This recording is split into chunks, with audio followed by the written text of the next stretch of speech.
أعوذ بالله من الشيطان الرجيم بسم الله الرحمن الرحيم الحمد لله رب العالمين نحمده تعالى سبحانه ونستهديه ونستغفره ونعوذ بالله من شرور أنفسنا وسيئات أعمالنا من يهده الله فلا مضل له ومن يضلل فلا هادي له أشهد أن لا إله إلا الله ونشهد أن سيدنا محمدا عبده ورسوله اللهم صل وسلم وبارك على سيدنا وحبيبنا محمد وعلى آله وأصحابه والتابعين وتابع التابعين لهم بإحسان إلى يوم الدين رب اشرح لي صدري ويسر لي أمري واحلل عقدة من لساني يفقه قولي أما بعد. Terima kasih kepada jawatan kuasa dan Guru Setia Ikram Shah Alam. Ikhwan akhwat yang dirahmati lagi dimuliakan. Assalamualaikum warahmatullahi wabarakatuh. Alhamdulillah, kita panjatkan puji dan syukur yang banyak pada Allah Subhanahu Wa Taala diberi kesempatan dan peluang lagi untuk kita berkumpul bertemu pada malam ini meneruskan perbincangan kita ya di bawah perbincangan bahasa Arab, dan kita memang meniat sama-sama satukan niat kita agar Allah Subhanahu Wa Taala memberikan kepada kita semua kefahaman kepada Al-Quran, insya-Allah. Seperti biasa, kita mohon keberkatan dengan membaca Ummul Kitab Al-Fatihah. Auzubillahi minasyaitanir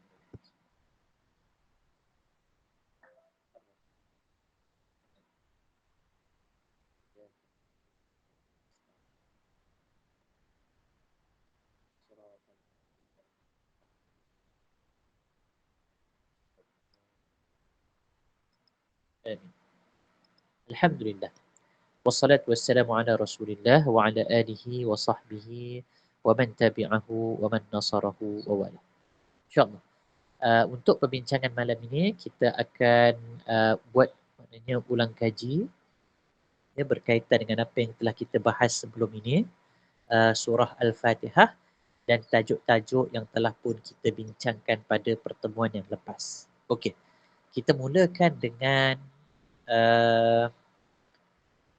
apa yang kita sebut sebagai perbezaan paling besar di antara bahasa Arab dengan bahasa Melayu.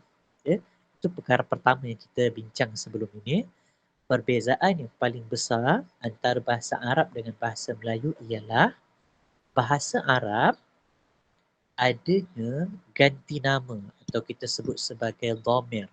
Ya, dhamir yang tersembunyi pada kalimah fi'il khususnya dan isim. Lagi sekali kita ulang. Kita ulang banyak kali antara perbezaan utama bahasa Melayu dan bahasa Arab ialah adanya ganti nama. Ya, dhamir yang tersembunyi khususnya pada kalimah fi'il dan isim. Ya. Dan perkara inilah yang selalunya menjadi kemusykilan dan juga perkara yang selalu mengelirukan student bila mana dia ada ganti nama yang tersembunyi. Ada ganti nama yang tersembunyi. Sebab bahasa Melayu tak ada. Jadi perkara tu yang selalu mengelirukan. Dan itulah juga yang kita sebut sebelum ini fungsi utama hafalan. Dalam pembelajaran bahasa Arab yang klasik tu, bila kita masuk je kelas Arab, maknanya kita akan disuruh menghafal. Kita kena hafal fi'il madhi, kita kena hafal fi'il mudhari', kita kena hafal fi'il amar dan sebagainya. Dan bila kita nak cari apa nama ni, punca ataupun kenapa kita kena menghafal, okay? Kadang-kadang kita tak tahu, kan? Kita tanya ustaz kan, ustaz kenapa kena hafal? Ustaz cakap, hafal je lah. Nak belajar ke tak? Okay, jadi kita pun hafal. Jadi sebenarnya antara fungsi utama hafalan ialah untuk mengetahui ganti nama yang tersembunyi. Untuk kita kenal ganti nama yang tersembunyi pada kalimah isim dan fi'il. Fi'il lah terutamanya. Sebab itu kita hafal. Hafal fi'il madhi, hafal fi'il mudhari'. Akhirnya kita nak tahu apa dhamir ganti nama yang tersembunyi. Dekat dalam perkataan tu ada aku ke, engkau ke, mereka ke, aku duduk ke, dia duduk ke, mereka duduk ke dan sebagainya. Okey, itu pertama. Kemudian, ada tak cara yang kita boleh jumpa dhamir, kita boleh jumpa ganti nama tanpa menghafal? Ada tak cara? Maka di sinilah kita memperkenalkan diagram ini. Ya, kita memperkenalkan diagram ini yang mana kita akan jumpa dhamir, ya, ganti nama yang ada pada kalimah isim dan fi'il. So, awal-awal dulu, ya, inilah yang kita cuba mahirkan. Setiap perkataan kita akan cari dhamir tersembunyi. Dhamir tersembunyi. Kerana apa? Kerana itu merupakan asas utama, ya, dalam mempelajari bahasa Arab. Okey, itu yang pertama, ya. Kemudian kita bincang surah Fatihah dan inilah yang kita cari dhamir yang tersembunyi. Kemudiannya kita sebut pelajaran yang seterusnya kita bincang tentang fungsi alif lam. Tajuk yang mula-mula dulu, alif lam yang ada di pangkal perkataan tu, ya, pada alhamdu ke al-alamin sebagai contoh, ar-rahman ar-rahim, ya, ad-din dan seterusnya lah. Setiap perkataan yang ada alif lam di depan kita kata diisim, itu satu. Kemudian fungsi alif lam kita sebut sebagai menunjukkan perkataan tu spesifik. Okay? Kalau ada alif lam maknanya spesifik. Kalau terjemahkan dalam bahasa Inggeris, yang ada alif lam ni macam ada perkataan the. Kalau bahasa Inggeris, the house, ya, the car, the teacher, ya, the student dan sebagainya lah. Maknanya bila ada alif lam, itu maknanya ada the. Kalau tak ada alif lam, maknanya tak spesifik lah. Apa-apa rumah, ya, apa-apa mana-mana kereta, mana-mana cikgu dan sebagainya. Okey, itu fungsi alif lam. Kemudian kita memperkenalkan juga di awal-awal tentang haraf, khususnya yang ada dekat dalam diagram kita. Okey, haraf ada banyak. Dalam Quran, haraf ada banyak jenis dan banyak fungsi, ada banyak kelompok. Haraf yang kita muatkan dalam diagram ini, kita namakan dia sebagai haraf baris bawah. Okay, siapa ingat lagi? Haraf yang kita kumpulkan ni, an, bi, ka, ala, min, fi, li, ila ni, dia satu kelompok yang kita kumpulkan kerana haraf-haraf ini berfungsi dengan fungsi yang sama, iaitu mereka ini, haraf-haraf ini membaris bawahkan isim selepas dia. Okay, so kita namakan dia haraf baris bawah.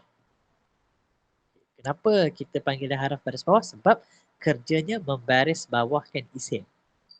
Ya, sebagai contoh, perkataan lillahi. Okay, perkataan lillahi. Perkataan Allah itu perkataan isim dan sebelum dia ada kalimah li yang masuk. Li Allah. Bagi ataupun untuk Allah. Li kemudian Allah. Jadi perkataan Allah dia jadi ataupun dia dibariskan dengan hi, baris bawah di hujung. Bila sebut baris tu di hujung. Itu kerana adanya haraf baris bawah iaitu li. Ya, untuk dekat situ. Li inilah yang ada ni, kita nampak inilah yang bekerja membaris bawahkan isim selepas dia. Jadi apa saja haraf yang kita jumpa selepas ini, daripada kelompok haraf ini, selepas dia tuan-tuan kena bariskan dengan baris bawah. Okay? Kalau kita nak kata, saya pergi ke sekolah. Ya? Ke orang Arab cakap ila. Ke orang Arab kata ila. Jadi kita kena sebut, saya pergi ila tu ke, kemudian perkataan selepas tu sekolah, kita kena cakap sekolahi. Ya, sekolahi. Kita tak boleh kata sekolahu, tak boleh. Kita tak boleh kata sekolaha, tak boleh. Kita kena kata sekolahi. Ya. Sebab apa? Sebab sebelum sekolah ada perkataan ila. Ila sekolahi. Okey? Katalah contoh ataupun kita kata saya baru pulang dari masjid. Saya baru pulang dari masjid. Dari orang Arab kata min. Ya. Jadi saya baru pulang min masjidu ke masjidah ke masjidi, kita akan kata min masjidi.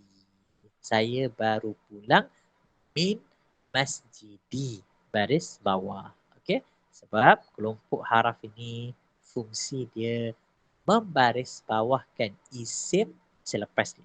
Okey, so kalau kita baca Quran lepas ni, kalau kita jumpa ayat perkataan-perkataan ni, confirm lepas perkataan ni akan kita jumpa kalimah isim. Okay, confirm kita jumpa isim satu. Yang kedua, isim itu akan dibariskan dengan baris bawah. Okey. Bila kita dah bincang soal baris, artinya kita memang dah serius dalam pembelajaran bahasa Arab. Okay. Bila dah masuk je perbincangan baris ni, maksudnya dia dah serius lah. Okay. Habis tu sebelum ni apa? Sebelum ni tak serius. Sebelum ni main-main je. Okay. Serius juga lah Tapi bila masuk baris, maknanya kalau kita biasa dengar, kan bahasa Arab ni maknanya antara dia punya ultimate goal dalam belajar ilmu nahwu bahasa Arab ni, ialah kita kenal baris. Betul perasan tak? Ya, kalau orang mengaji pondok kan, yang paling hebat ya kalau ilmu bahasa Arab ni, ilmu nahwu ni, mereka yang paling hebat dia panggil i'rab. I'rab ni apa? I'rab ni memberi baris akhir setiap perkataan. Memberikan baris akhir bagi setiap perkataan. Boleh i'rab itu kira terror. I'rab tu apa? Dia tahu apa baris akhir setiap perkataan. Sama juga kita baca dalam Quran nanti kan. Walaupun perkataan yang sama, contoh perkataan Allah, kita jumpa Allahu. Ya, tempat lain kita jumpa Allaha. Tempat lain kita jumpa Allahi. Ya? Kataan Muhammad ya. Kadang-kadang Muhammadun, kadang-kadang Muhammadan, kadang-kadang Muhammadin. Kenapa boleh berubah baris-baris tu? Sebabnya ada pemboleh ubah. Ada yang mengubah dia. Itu yang kita akan bincangkan pada pertemuan-pertemuan akan datang. Perkataan Rasul. Kadang-kadang Rasulullah. Kadang-kadang Rasulullah, Rasulah. Kadang-kadang Rasuli. Okay? So, belajar bahasa Arab, bila kita tahu baris akhir setiap perkataan, itu merupakan dia punya ultimate goal. Ya? Okey, kemudian pada pertemuan yang lepas, kita dah masuk satu lagi tajuk yang kita namakan sebagai isim yang mewakili. Okey, ikhwan akhwat yang nak nota yang minggu lepas punya, ada dekat ruangan chat, ada link yang disediakan, boleh buka ruangan chat, ada link, tekan dekat link tersebut untuk download nota perbincangan minggu lepas. Ya, okey, itu dia, boleh nampak dekat skrin. Apa nama ni, link untuk nota minggu lepas, tajuk dia isim yang mewakili. Kemudian kita pecahkan juga kepada dua lagi tajuk kecil, pembahagian kalimah man dan juga pembahagian kalimah ma. Okay, sebab dia kiranya masuk dalam apa nama ni, ada sebahagiannya ma dengan man itu yang ada pada isim yang mewakili. Okay, so boleh download dekat situ lah. So itu perbincangan minggu lepas, kita ada adanya isim-isim yang mewakili. Okay, apalah. Biar tapi nanti boleh tengok Okey, untuk tajuk minggu ini, saya nak introduce beberapa tajuk lagi lah. Okey, untuk tajuk minggu ini. Pertama sekali, kita ambil dahulu perkataan ini dia. perkataan yaum. Okay, ini tajuk ringkas minggu ini. Perkataan yaum. Baik. Ini tajuk baru Ini tajuk baru. Dalam bahasa Arab, ada perkataan-perkataan yang digunakan untuk ruang. Saya ulang lagi sekali ya. Ini tajuk baru Ada perkataan-perkataan Arab yang digunakan untuk ruang. Ruang terbahagi pada dua. Pertama, ruang masa. Yang kedua, ruang tempat. Okey. Ada kalimah-kalimah yang digunakan untuk menunjukkan ruang. Sama ada ruang tu ruang masa ataupun ruang tempat. Jadi kalimah yang nak menunjukkan masa, kita panggil dia ini kalimah yang menunjukkan ruang masa. Okay? Kalau dia nak menunjukkan tempat, kita kata kalimah ni nak menunjukkan ruang tempat. Okey. Kalimah-kalimah ni biasanya dia isim. Kebanyakannya isim. So, tajuk dia, kalau kita nak buat tajuk, nama dia isim ruang. Isim ruang. Isim ruang. Baik. Pecahkan kepada dua. Isim ruang terbahagi kepada dua. Satu, ruang masa. Yang kedua, ruang tempat. So, tajuk yang besar ni isim ruang. Pecahkan pada dua. Ruang masa ataupun ruang tempat. Okey. Katalah perkataan hari ni yang kita nak bincang, perkataan yaum. Baik. Yaum maknanya hari. Dia kalimah isim. Okey. Dan kalimah yaum, dia nak menunjukkan masa. So, orang Arab namakan perkataan yaum dan yang seerti, maknanya yang nak menunjukkan masa ni, dia panggil isim ruang masa.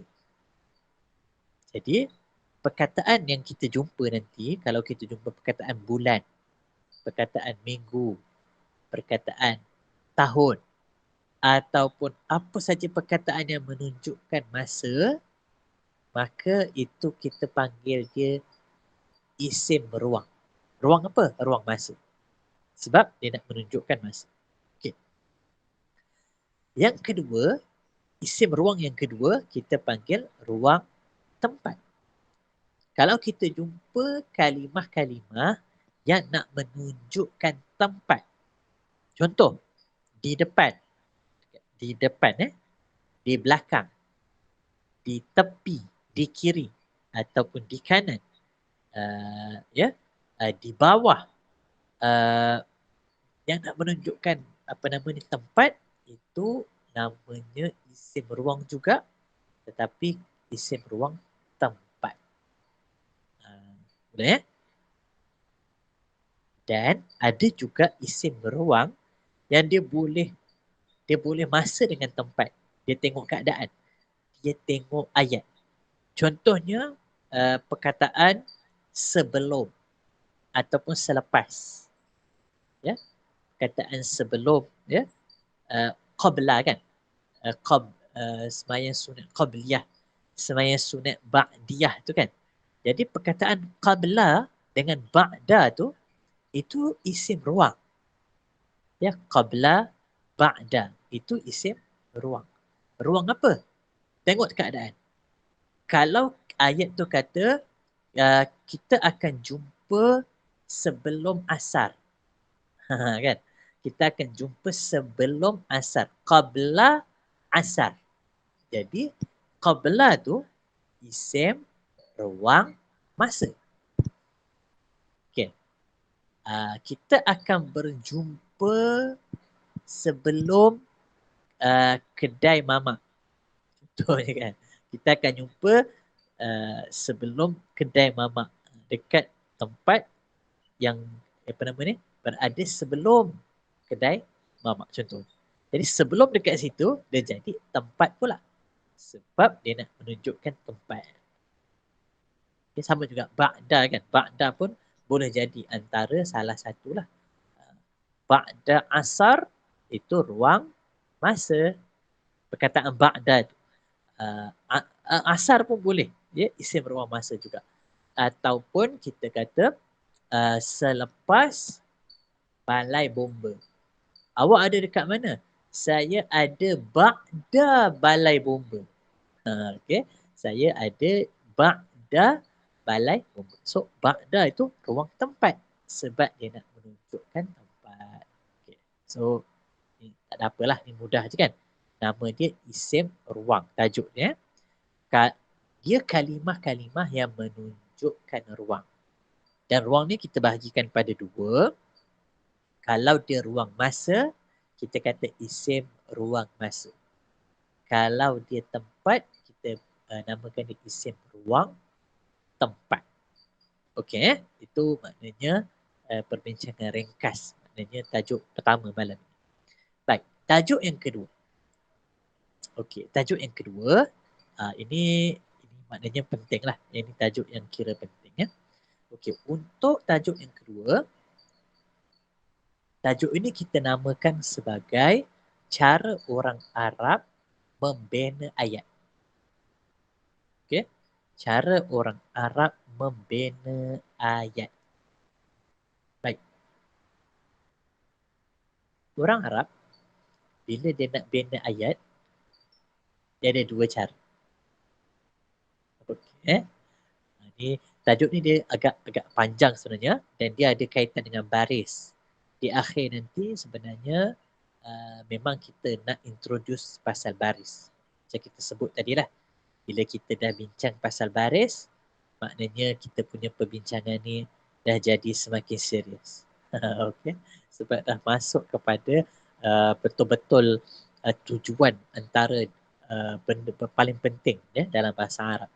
Okey. Tajuk dia ialah bagaimana cara orang Arab membina ayat. Okey. Orang Arab bila dia nak bina satu-satu ayat, dia ada dua kaedah. Ada dua cara. Pertama, mulakan ayat itu dengan kalimah isim. Lagi sekali. Okay. Bila nak bina satu-satu ayat, dia ada dua cara. Cara pertama, mulakan ayat itu dengan isim. Dengan isim lah. Kan nama orang ke, nama tempat ke, isim apa-apa nama. Okay. Itu cara pertama. Cara yang kedua, mulakan ayat itu dengan kalimah fi'il. Mulakan ayat dengan kalimah fi'il. So, itu dua cara bila nak bina ayat. Okay. Kalau kita orang Malaysia, biasanya kita start dengan isim lah. Maksudnya, Ahmad makan nasi kan. Ahmad isim makan nasi kan. Jadi start dengan isim lah. Jarang kita cakap apa nama ni, makan nasi Ahmad ya. Jarang lah.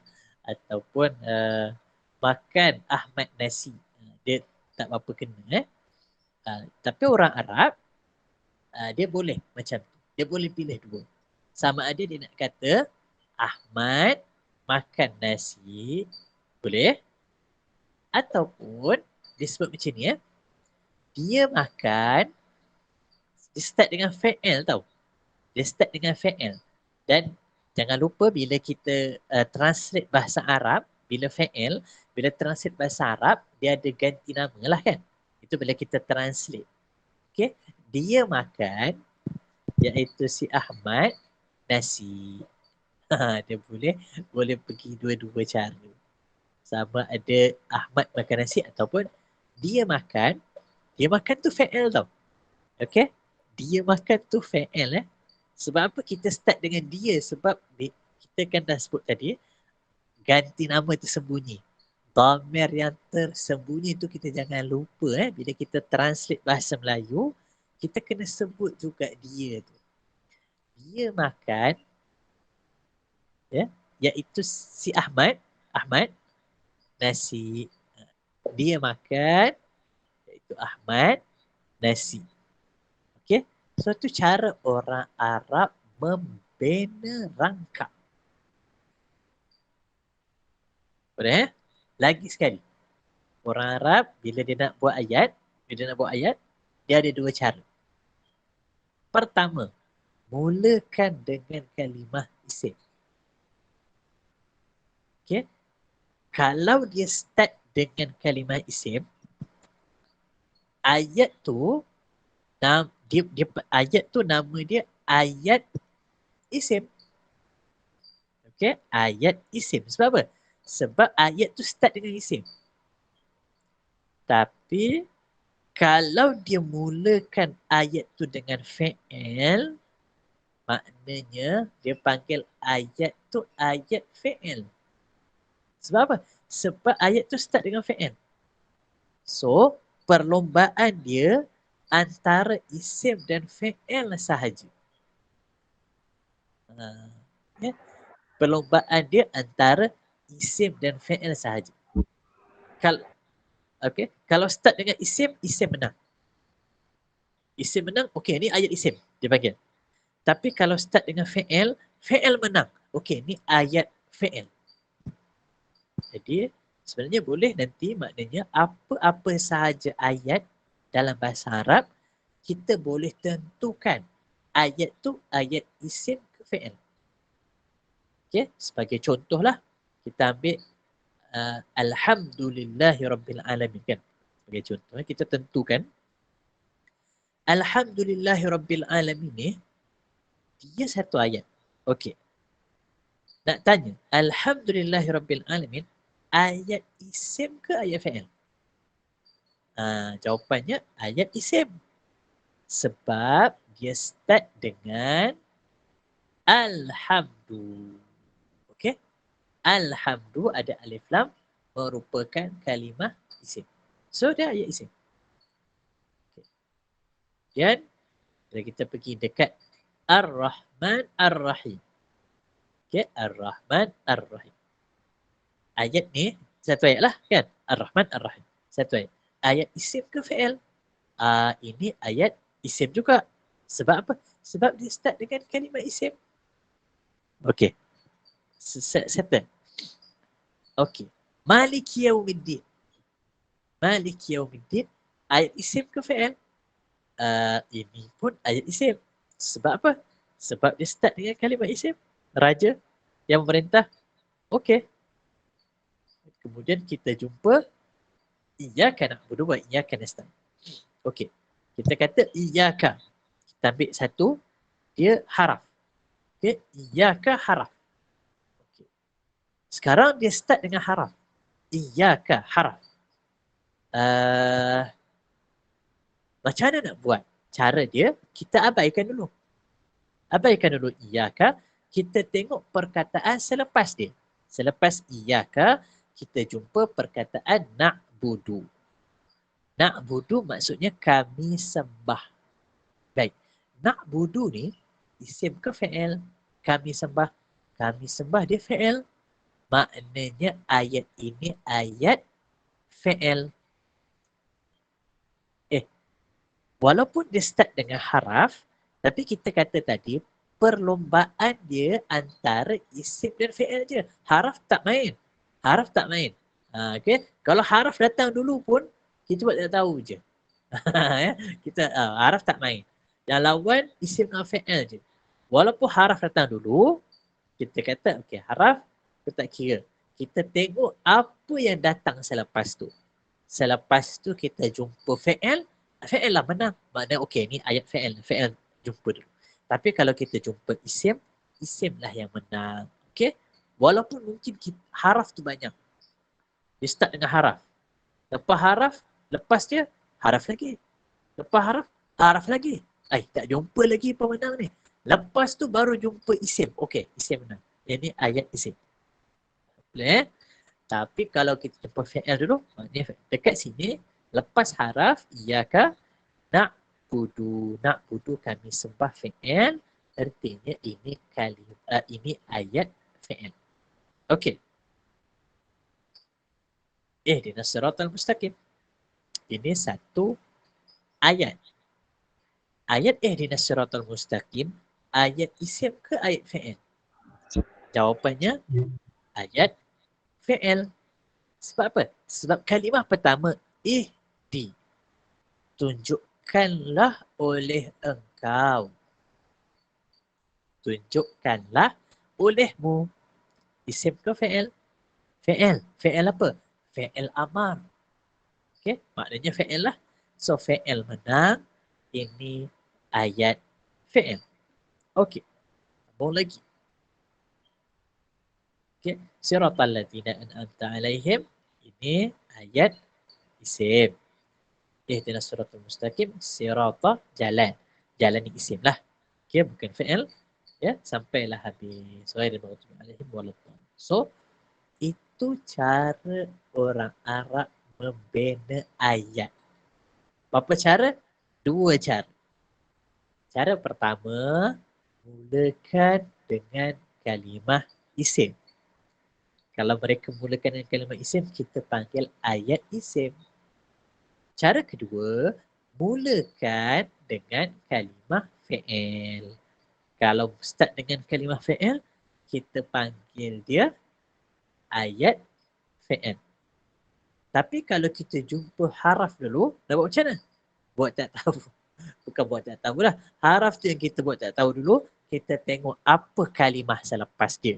Yang mana kita jumpa dulu, isim atau fi'il, dia menang, kita namakan dia sebagai ayat isim atau fi'il yang mana yang kita jumpa dulu. Okey. Kenapa kita nak belajar tentang ayat isim dan fi'il? Okey, ni baru masuk dia punya perbincangan. Kerana baris sebenarnya, sebab kita nak tentukan baris. Okey. Kita pergi kepada ayat isim dulu. Okey, macam kita sebut tajuk ni dia besar, maknanya malam ni kita berikan apa nama ni mukaddimah lah ataupun pengenalan ya. Okey, ayat isim. Ayat isim kita kata dia mulakan dengan kalimah isim.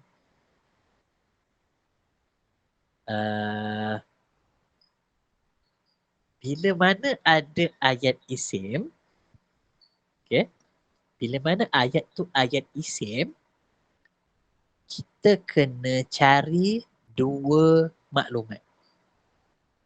Saya ulang lagi sekali. Ini masuk ayat ni, kita fokus pada ayat isim dulu.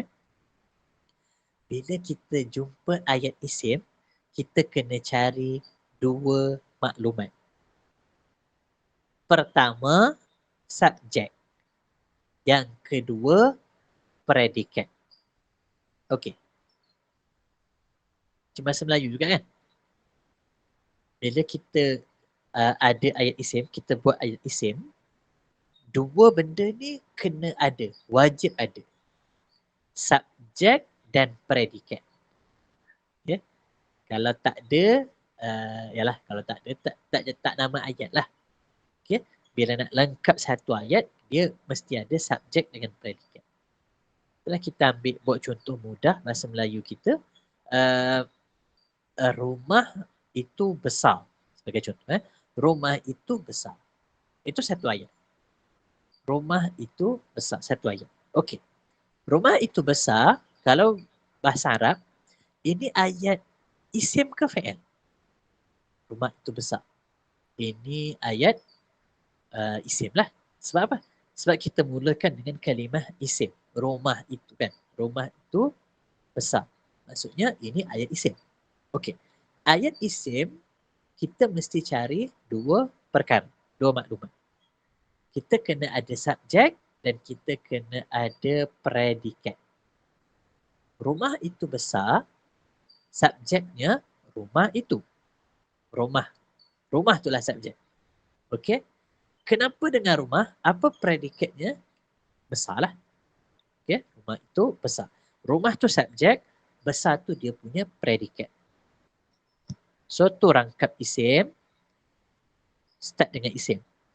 Cari dua maklumat. Apa dia? Subjek dan predikat. Dah jumpa dah. Rumah subjek, besar predikat. Okey. Yang ketiga, baris. Subjek dengan predikat, ambil ya. Baris asas dia baris depan.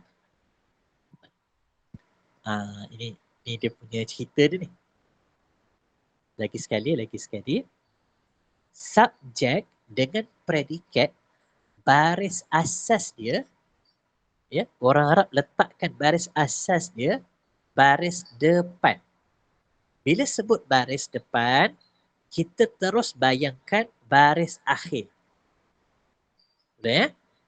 Dalam belajar bahasa Arab ni, dia punya yang bila sebut pasal baris ni maksudnya di hujung.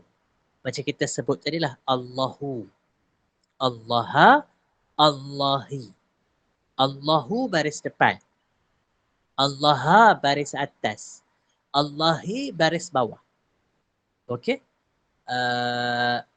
Masjidu baris depan. Masjida, masjidi. Okey? Rasulu. Rasula, rasuli. Al-Islamu. Al-Islama. Al-Islami. Ikramu. Ikrama. Ikrami. Boleh semua. Okey? Kalau subjek, baris asas dia baris depan, predikat pun baris depan. Begitu Jadi, rumah itu besar. Mana subjek? Rumah. Baik. Rumahu ke rumaha ke rumahi? Rumahu. Okey.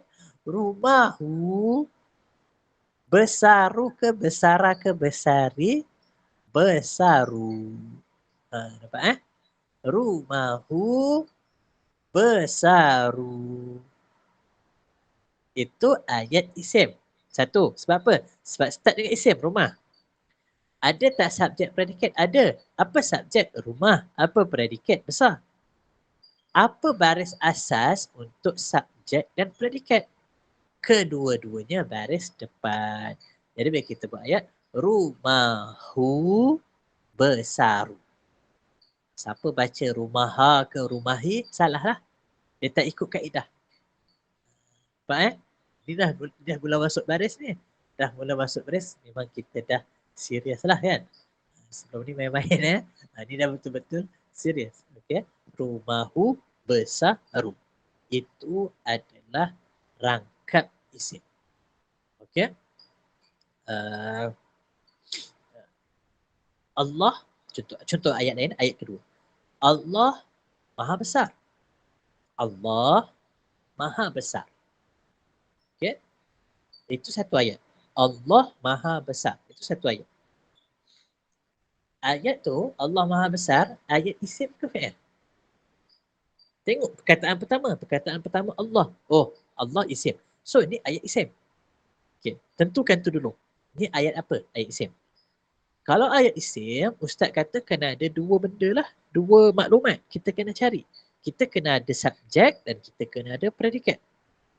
Baik. Subjek dia, yang pertama lah. Perkataan pertama itulah subjek. Allah itulah subjek. Okey, kita nak cakap apa? Allah. Apa predikatnya? Kita nak kata Allah tu Maha Besar. Jadi, Allah subjek. Maha Besar tu predikat lah. Okey, dah ada subjek predikat. Baik, pergi kepada bahasa Arab. Apakah baris asas untuk subjek dan predikat? Jawapannya, kedua-duanya baris depan. Allahu ke Allah ke Allah? Allahu. Allahu. Okey, kenapa cakap Allahu? Sebab dia subjek. Subjek, baris asas dia baris depan. Clear. Sebab itu kita baca Allahu. Maha Besar. Maha Besar. Terjemahkan bahasa Arab, akbar lah. Akbar, maha besar. Okey, akbar maha besar. Akbaru ke akbara ke akbari? Akbaru. Akbaru. Sebab apa akbaru? Sebab dia predikat. Tapi kalau predikat Ustaz kata baris asas dia baris depan. So, akbaru. Boleh? Allahu akbaru. Okey. Ya. Allahu akbar. Allah maha besar. Okey.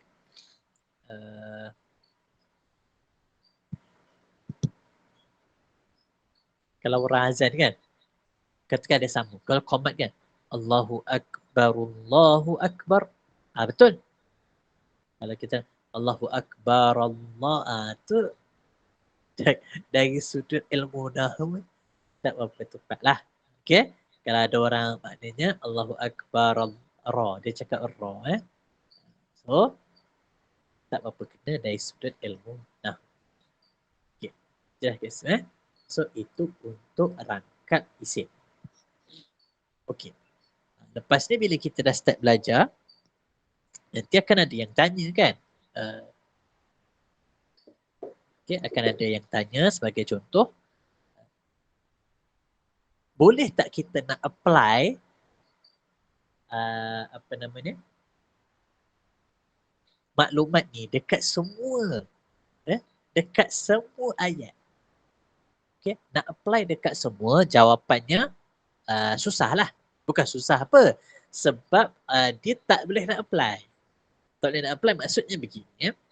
Kita boleh apply baris kalau perkataan tu satu kan, contoh kan. Perkataan tu Allah, Allahu, bolehlah apply. Rumah, rumahu, bolehlah. Ahmad, Ahmadu, kan. Muhammad, Muhammadu, bolehlah nak apply sebab satu perkataan. Tapi contohlah kan, contoh ayat dia tu contoh kan macam ayat dia tu sebagai contoh saya buat satu ayat saya buat satu ayat sebagai contoh begini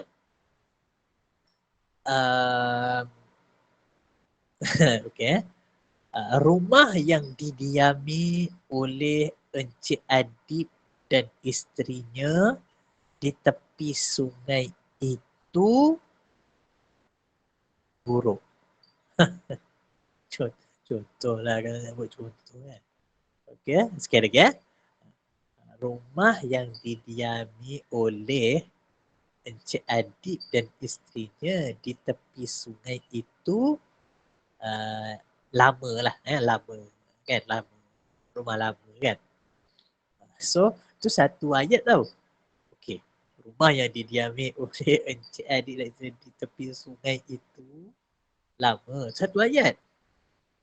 Okey, ayat apa? Ayat isim ke fi'il? Macam nak tahu? Tengok perkataan pertama kan. Oh, rumah perkataan pertama sebagai contoh kan. Rumah tu perkataan pertama. Itulah maknanya ayat ni ayat isim. Okey. Ayat isim kena cari dua maklumat. Okey, betul kan? Kena cari dua maklumat. Apa dia? Cari subjek dengan predikat. Okey. Mana subjek? Okay. Mana subjek?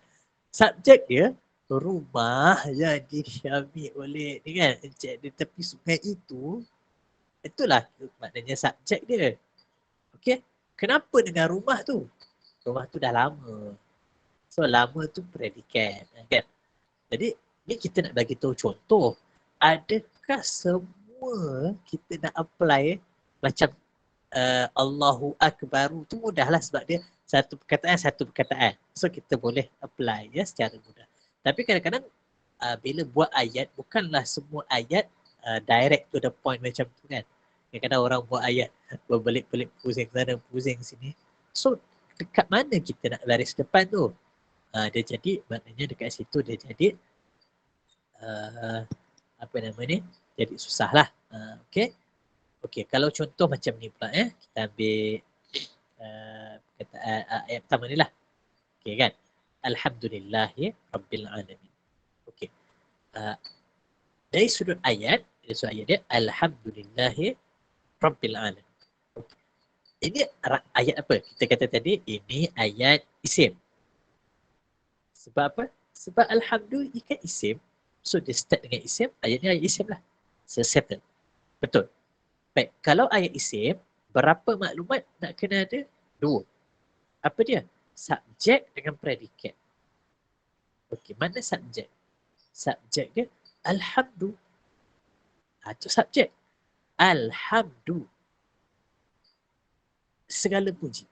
Pujian. Pujian tu subjek. Okey. Kenapa dengan pujian? Kenapa dengan pujian? Apa predikatnya? Untuk Allah. Nampak eh? Pujian untuk Allah. Okey. Itu dah lengkap dah. Ada subjek dan ada predikat. Okey. Rabbil Alamin itu kita bahas kemudian. Tapi maknanya dari sudut ayat dah cukup dia punya syarat. Ayat ni ayat isim sebab start dengan isim selesai. Bila ayat isim kena cari 2 benda, subjek dengan predikat. Subjek alhamdu, predikat lillah. Dah ada. Okey. Baris. Nampak? Baris Apakah baris asas untuk subjek? Baris depan. Ya. Baris asas untuk subjek. Baris. Sebab itu kita kata baris asas. Artinya, bukanlah maknanya kita boleh apply pada semua. Kita kata baris asas. Artinya, kalau boleh apply, kita apply. Kalau boleh letak, letak. Kalau tak boleh, nak buat macam mana? Kalau tak boleh, nak buat macam mana? Tapi kita tahulah maklumat tu ada. Maklumat tu ada dalam kepala, asas. Tapi bila nak apply, dekat ayat ni, tak boleh. Tapi maklumat tu ada dalam kepala. Okey, contohnya begini ya. Alhamdu subjek. Subjek. Baris asas untuk subjek baris depan. Sebab itu alhamdu. Okey, nampak tu dah. Kat sini contoh ni clear lah. Alhamdu baris depan. Sebab apa? Sebab dia subjek. Akhwat, itu jawapan yang ultimate. Memang jawapan yang paling power lah dalam nahwu. Kalau ada orang tanya kita, apasal kau baca alhamdu? Contoh maknanya dari sudut bahasa Arab, kita jawab sebab dia subjek. Ini kalau budak universiti yang belajar bahasa Arab pun dia respect. Alhamdu, kita kata dia baris depan sebab dia subjek. Allah. Itulah bahasa Arab. Itulah ilmu nahwu. Bila kita boleh bagi tahu sebab apa dia baris depan. Atau atas atau bawah. Boleh Nanti akhwat-akhwat yang ada anak-anak ustaz-ustazah yang belajar bahasa Arab kan. Cuba tanya dia. Sebab apa alhamdulillah dari depan? Takut dia pun. Alamak, menggagau nak cari. Alhamdulillah dia baris depan sebab dia subjek. Ya, sebab ini ayat isim kan, dia start dengan isim. So kena ada subjek lah, subjek baris depan. Okey. Pujian. Okey, pujian tu kenapa? Pujian tu lillah. Pujian tu untuk Allah. Jadi, lillah ni, untuk Allah ni predikat. Lillah, ini predikat. Baik. Ustaz cakap predikat, baris asas dia baris depan kan? Nak tanya, boleh tak kita implement baris depan dekat lillah ni? Jawapannya tak boleh. Tak boleh. Sebab apa? Sebab perkataan lillah ni, kita dah pecahkan pada 2, ada perkataan li dengan Allah. Untuk Allah. Li itu haraf baris bawah. Kan? Li haraf baris bawah. Apa fungsi dia? Fungsi dia membaris bawahkan isim selepas dia. Selepas perkataan li, kita jumpa perkataan Allah. So, Allah, lillah, Lillahi garis bawah. Sebab adanya haraf baris bawah. Sebab itu lillahi baris bawah. Jadi walaupun dia predikat, yang mana kita dah belajar baris asas predikat baris depan, tapi untuk implement pada this particular contoh ayat ni tak boleh. Okey, dekat sini. Sebab apa tak boleh? Sebab ada pemboleh ubah yang lain. Cuma dalam kepala kita tahu dan kita memang dah belajar predikat baris asas dia baris depan. Cuma nak implement je dekat contoh ni tak boleh. Okey, jelas kat situ Itu adalah rangkap apa tadi? Rangkap isim. Okey Kita ambil sedikit rangkap fi'il. Sikit je. Sebelum kita tamatkan, kita ambil sedikit rangkap fi'il. Okey, rangkap fi'il, tadi kita dah kata dia mulakan dengan kalimah fi'il. Itu rangkap fi'il. Dia start dengan kalimah fi'il. Contoh bahasa Melayu dulu. Dia makan. Dia makan tu fi'il fi'il. Dia makan. Iaitu si Ahmad.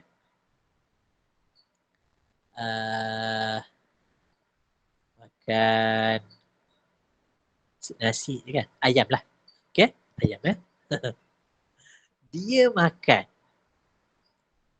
Siapa? Ahmad. Iaitu Ahmad. Ayam. Okey? Itu satu ayat. Ayat apa? Ayat fi'il. Sebab apa? Sebab start dengan fi'il.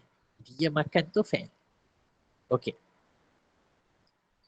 Kalau ayat fi'il, kira okey. Tadi kalau ayat isim kena ada dua kan? Subjek predikat. Kalau ayat fi'il, dia pun kena ada dua. Basicnya ada dua tu wajib. Cuma kadang-kadang dia ada yang ketiga. Kadang-kadang.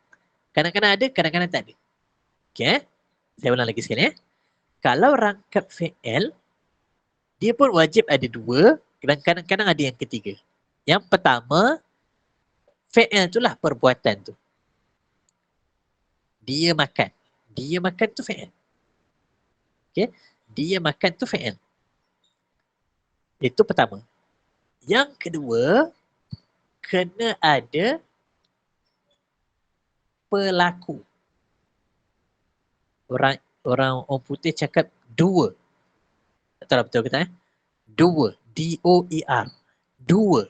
Yang melakukan perbuatan tu. Dia kena ada fi'il dan dia kena ada pelaku. Okey. Pelaku ni orang Arab cakap fa'il tau. Orang Arab cakap fa'il. Dia bunyi dia dekat-dekat sikit. Kalau fi'il tu kan perbuatan kan? Fi'il tu perbuatan. Kalau pelaku fa'il. Okey? Fa'il. Fa'il tu pelaku. Fi'il perbuatan. Fa'il pelaku. Okey, dua ni wajib ada. Ada perbuatan dan ada pelaku. Kadang-kadang dia perlu kepada ketiga, iaitu yang kena. Mangsa dia, mangsa yang kena. Okey. Contoh, dia makan, iaitu Ahmad, ayam. Ini satu ayat. Ayat apa? Ayat fi'il. Sebab apa? Sebab start dengan dia makan. Dia makan tu fi'il. Okey, cari berapa maklumat? Dua, kadang-kadang tiga. Okey. Yang pertama, cari fi'il. Mana fi'il? Dia makan. Dia makan tu fi'il. Ada tak yang buat kerja makan tu? Siapa yang tukar makan? Siapa pelaku? Fa'il dia siapa? Ahmad. Okey. Cukup dah tu. Kalau ikut kan. Cuma kadang-kadang dia nak yang ketiga kan. Ada tak yang kena makan? Ada. Siapa? Ayam. Ayam tu yang kena. Boleh? Kalau rangkap fi'il, dia nak 2 ataupun 3. Fi'il, perbuatan. Fa'il, pelaku. Lepas tu, yang kena. Yang kena tu orang Arab cakap maf'ul. Ya, maf'ul. So, bunyi dia pun dekat-dekat. Fi'il, fa'il, maf'ul. Okay. So, kita sampai situ dulu. Perbincangan malam ni insyaAllah akan datang. Kita akan tengok apa nama ni. Dia punya apa ni pendetailannya lah. Ya, pendetailannya kita akan tengok pada pertemuan akan datang insyaAllah. Okey, terima kasih pada semua yang bagi kerjasama, perhatian daripada awal sampai habis. Jazakumullah khairan juga. Terima kasih juga kepada semua wa iyyakum. InsyaAllah ada rezeki kita jumpa pada pertemuan yang akan datang. Yang baik daripada Allah SWT, kelemahan kekurangan tu diri saya sendiri, saya mohon maaf.